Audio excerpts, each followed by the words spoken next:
Hi, Derek from Lovell's Adelaide. Today we got the opportunity to work on this brilliant new GR LC 300 series Landcruiser. We have a customer who's preparing it for towing his van, and he's brought it to us for the electrics. We are fitting a couple of Anderson plugs, as you see, one for the ESC, one for the regular power for powering up the caravan, charging the caravan. It's not quite finished, so we've still got a few things happening here. Also put airbags in, and these are the inflators down here, and fitting for a 12-pin plug with the auxiliary power feeds and an ignition feed as well for the fridge on the caravan to switch over automatically when it's plugged in and the car is turned on. Also installing a camera feed as well for a camera on the dash. It's not an integrated system in this car, it will be on the dashboard. As you can see, we're part way through already. We spent most of the morning fitting underneath. We've run all our cables for the Anderson lines and running cable back in through for the tow controller as well, the Red Arc Tow Pro that's going in, as well as the camera feed. They're all going inside and down that side, and the high power feeds are going down the left-hand chassis rail up into the engine bay, where we'll terminate them, fuse them direct to the battery up there. Now we'll get Nate to have a walkthrough as to what's going on here with the plastic trim we've removed, how that's gone about it. In the back of this LC 300, you can see we've taken this rear trim out. So removal of this trim is very much the same as the 200 series. It actually felt like it came out a lot easier than the 200 series. A few less trims in there, or trim clips, a few less to break and put in. So that came out really nicely. There is a few similarities between this car and the 200 series. They have kept them quite similar. So up the front here, in there, that actually looks very similar to the 200 series, the way all the earth points are mounted and the way the wiring harness runs, with it running up over the wheel arch, down through the back, into the back. So one of the big differences you will notice, rear aircon unit, it sits right in this back corner and takes up a lot of room. So normally the 200 series has the jack through here. It gave us a very large area we could mount the ARB twin air compressor and a 4-litre air tank. So LC 300 won't fit on this side. However, it does have this nice, neat little relay and fuse block sitting inside, so we can pick up some power and accessory feed straight out of that for whatever aftermarket accessories we want to run and need to.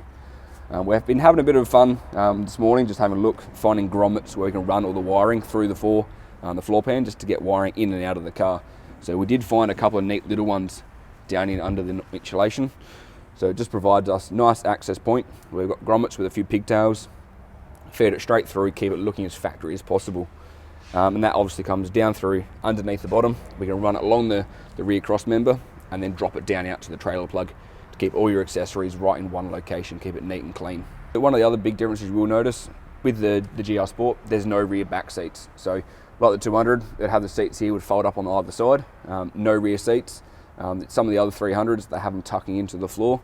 The GR Sport doesn't, so it's a false floor and leaves storage location. So in a minute we'll grab the floor piece, and it sits across here, and all the tools sit neatly inside of it under the floor. Some of the advantages of not having additional seats, it gives you a little bit extra storage in under the floor. So if some of your trailers or caravans are 12-pin plug, 7-pin plug, 7-pin round, you can run all those different trailer adapters inside of here. You're not looking for additional storage spaces. Everything just sits there under the false floor. Ocky straps, all those sort of tie downs, you can keep them neatly out of this way, where you don't need them often, but you want them in the car just in case you do need them.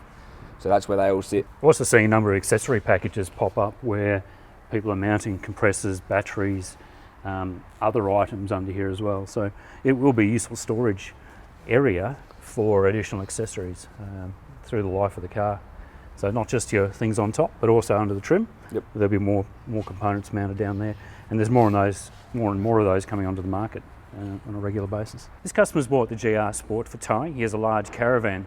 Because it's a large van, he's actually looking for a GVM upgrade, GCM upgrade, but we don't have one. There's none on the market at this point in time. So he's taking the GR Sport. He'll have a happy summer holidays. He has a Sahara model on order to replace it when we have the GVM GCM packages available. Then he'll be able to kit it out with the GVM GCM upgrade, towing upgrade, as these come to the market next year. Very large air channels here too, so there'll be a lot of airflow coming through this section, whereas the 200 series ducting is quite skinny in comparison. So that directs underfloor up through the passenger seats. Yeah. It's got all the ducting channels. So here we are, just installing the rear trim. So we're finished in behind it. We've run all the wires we need to run. So just locate and clip. If you can line it up right. Yeah, check those metal clips. There it is. You got them? Yep. Reinstall the... We'll reinstall it in the reverse order of it coming back out. Plastic itself feels quite nice. It's sturdy.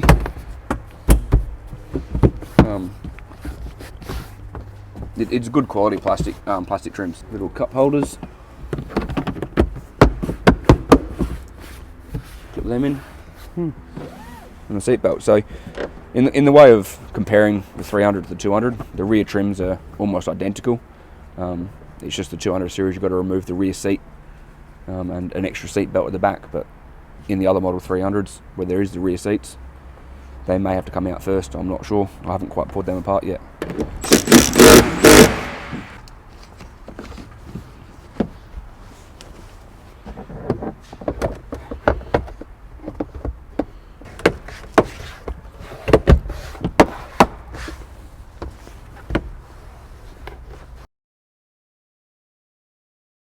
So this is that plastic floor trim I mentioned earlier on. So there's your spare tools, neat little roll strapped in there nicely.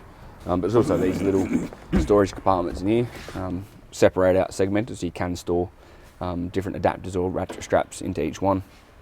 Next one is the false floor, which goes in. There's a couple of pegs underneath it, so it just locates it.